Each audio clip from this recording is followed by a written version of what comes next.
Hello বন্ধুরা, আমেরিকায় কেউ কোনো অনুষ্ঠানের জন্য যখন কোনো অতিথিদের নেমন্তন্ন করে তখন নেমন্তন্ন কার্ডের সাথে সাথে অতিথিরা কী গিফট নিয়ে আসবে তার লিস্টও তাদেরকে ধরিয়ে দেয়। শুনতে অদ্ভুত লাগলেও এদেশে এরকমই হয়। এটা এদেশের কালচার। এটা এখানে ভীষণই কমন। যখনই কেউ তার বিয়ে বা বেবি শাওয়ার বা হাউসওয়ার্মিং পার্টির জন্য ইনভাইট করে তখন ইনভিটেশন কার্ডের সাথে সাথে গিফটের লিস্টও ধরিয়ে দেয়, যাতে গেস্টরা ওই গিফট লিস্টের মধ্যে থেকেই কোনো একটা গিফট নিয়ে আসে।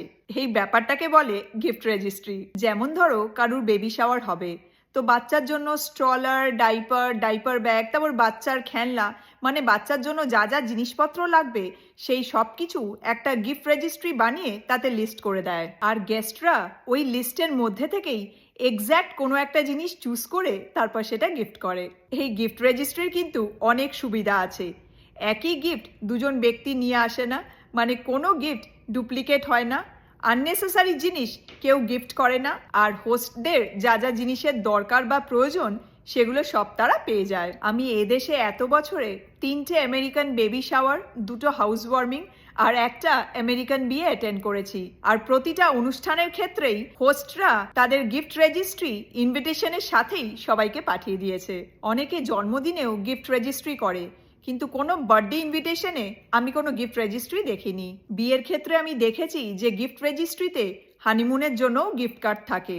আর কেউ যদি গিফট কার্ডের পুরো অ্যামাউন্টটা দিতে চায় সেটা পারে, বা গিফট কার্ডের টাকার অ্যামাউন্ট যদি বেশি হয় তাহলে 3-4 জন মিলে সেই অ্যামাউন্টটা দেয়। অনেকে কোনো একটা পার্টিকুলার দোকান, যেমন ধরো অ্যামাজন বা মেসিসে গিফট রেজিস্ট্রি করে, আর গেস্টদের তখন সেই লিস্টে যা যা থাকে সেই সব কিছু ওই দোকান থেকে কিনে গিফট করতে হয়।